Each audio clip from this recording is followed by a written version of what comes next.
Assalamualaikum warahmatullahi wabarakatuh. Selamat pagi semuanya. Hari ini kita akan belajar tentang Data Definition Language atau DDL di mata kuliah basis data. Nah, untuk tujuannya, harapannya nanti setelah perkuliahan selesai, kalian bisa memahami konsep dari DDL itu seperti apa, kemudian dapat mengimplementasikan konsep dari DDL untuk mengembangkan basis datanya. Nah, Data Definition Language atau biasa kita singkat dengan DDL ini adalah sekumpulan perintah SQL yang digunakan untuk mendefinisikan, mengubah, dan menghapus struktur database. Jadi kita membuat struktur database-nya, ada tabel-tabelnya. Nah, proses itu dinamakan Data Definition Language atau DDL. Nah, perintah DDL ini tidak memanipulasi data, melainkan mengatur bagaimana struktur database, ada tabel, indeks, skema. Fokusnya itu dulu. Kalau setelah melakukan DDL, kita akan melakukan DML, itu baru manipulasi datanya. Jadi ini ibaratnya kita siapkan dulu rumahnya. Untuk perintah DDL sendiri di sini ada create untuk membuat bisa tabel, indeks, view, atau skema baru. Kalau alter itu mengubah struktur tabel yang sudah ada. Jadi ketika tabel kita sudah ada dan kita ingin misalkan memperbaiki namanya, mengubah namanya, kita nggak harus ngedrop tabelnya, tapi kita bisa ubah namanya dengan perintah alter. Kemudian jika ternyata ada tabel yang tidak kita perlukan, berarti kita bisa melakukan drop untuk menghapus tabel, indeks atau skema. Kalau truncate ini menghapus datanya dari tabel tanpa menghapus strukturnya. Jadi uh, rumahnya, ibaratnya tabelnya masih ada, tempat penyimpanan datanya masih ada, tapi kalau truncate ini kita menghapus seluruh data. Gitu itu.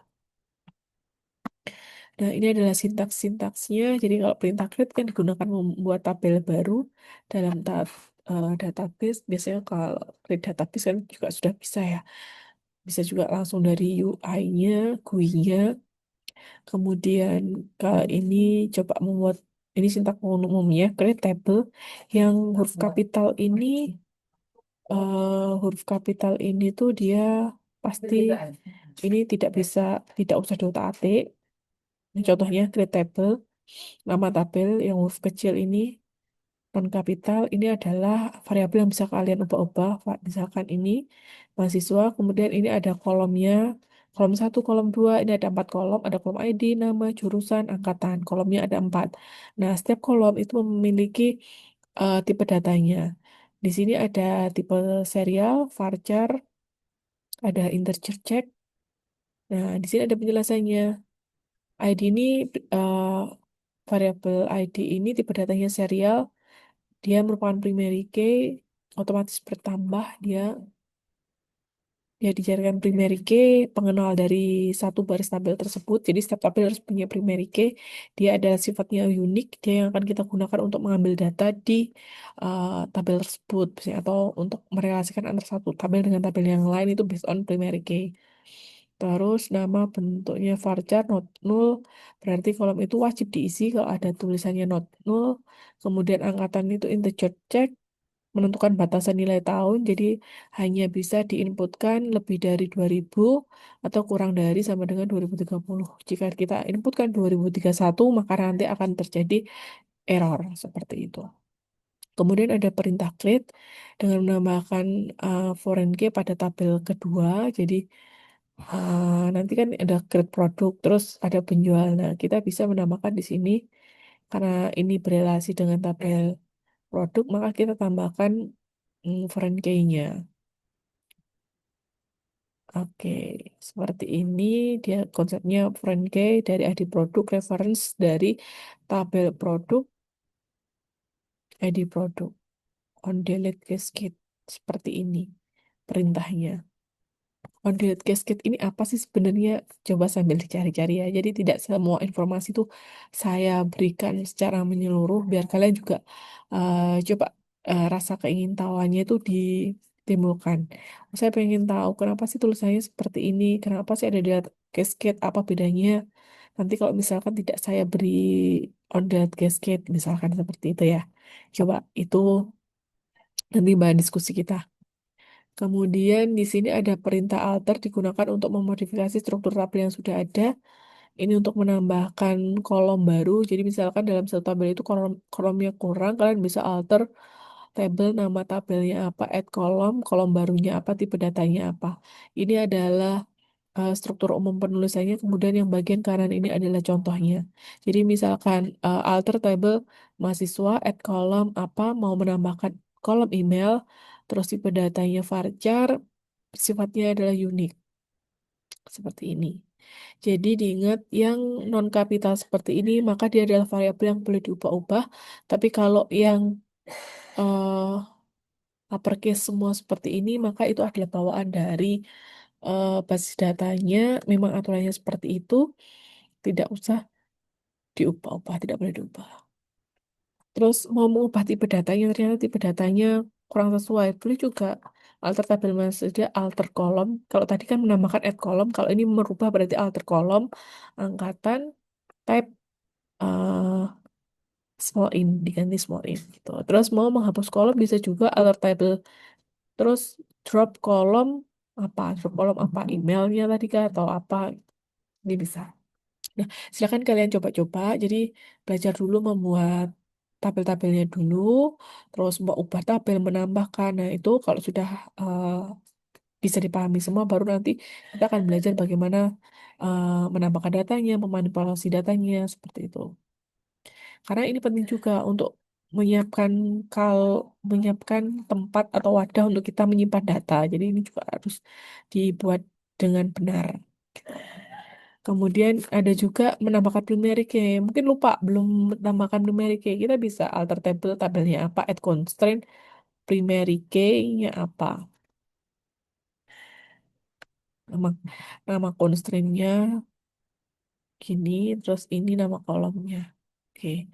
Terus menambahkan foreign key juga gitu. Misalnya belum tambahkan foreign key ya nggak apa, alter table, apa namanya, nama tabelnya, nama constraint-nya, foreign key. Kolom foreign key-nya itu apa, referensinya dari tabel referensi mana, dan kolom referensinya apa. Silakan dicoba. Nah, tadi menambahkan numeric key sama foreign key. Dan kalian ingin menghapus, ya bisa juga kok. Nah, tinggal nanti kalau uh, kalian mau menghapus itu dipanggil nama constraint-nya aja. Di sini kan kita memberi nama constraint ya. Ini PK produk, yang di sini FK produk misalkan. Nah, kita tinggal panggil aja kalau mau menghapus alter tabel produk drop constraint, namanya nama constraint-nya apa. Nanti akan hilang. Oke. Terus cek nama constraint. Gimana sih kita biar tahu di sini itu nama constraint-nya apa? Kadang kita lupa. Atau mungkin kalian mengembangkan basis data atau mengembangkan sistem yang sudah ada. Kalian bukan pengembang pertamanya, berarti kan nggak tahu. Nah, ini harus tahu. Ini kira-kira ada uh, constraint apa aja. Ini bisa from big constraint where convert nama tabelnya itu apa, reclass and contype-nya apa. Untuk primary key, yang ini untuk foreign key. Ya, bisa kalian cek. Coba, coba dulu ya, biar tahu. Kemudian untuk perintah drop table, misalkan drop table mahasiswa cascade, menghapus tabel berserta objek lain yang bergantung pada tabel tersebut. Kalau listrik, menghapus tabel hanya jika tidak ada objek lain yang bergantung padanya. Jadi kalau misalkan datanya ternyata sudah digunakan untuk berrelasi tabel lain, maka kalau listrik ini dia tidak akan bisa seperti itu. Kemudian untuk perintah truncate, truncate table apa, nama tabelnya dia akan menghapus semua data di tabel tersebut. Ini digunakan untuk menambahkan deskripsi pada tabel kolom. Jadi kita bisa comment on tabel atau comment on kolom. Misalkan ini comment on tabel mahasiswa, yes, tabel untuk mahasiswa, kolom on comment on kolom mahasiswa, name is misalkan mahasiswa dot nama is nama lengkap mahasiswa. Jadi mungkin kalau ada data yang berupa angka banyak gitu dan kita nggak tahu ini sebenarnya angka apa, sebagai kalian uh, pengembang basis datanya, kalian bisa menambahkan itu. Maka nanti kalau basis datanya dilihat oleh orang lain, mereka bisa tahu sebenarnya apa saja sih ini berupa data apa yang dimasukkan di sini, gitu. Ini perintah untuk membaca komen. Jadi Kalian harus tahu gimana caranya. Di sini bisa select object description, nama tabelnya apa. Bisa juga seperti ini.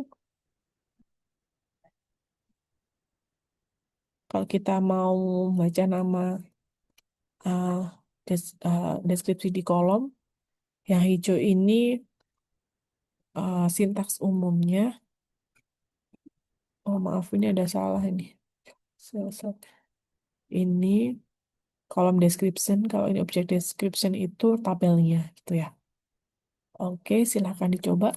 Baik, ini referensinya. Terima kasih, itu saja yang bisa saya sampaikan. Wassalamualaikum warahmatullahi wabarakatuh. Selamat pagi semuanya.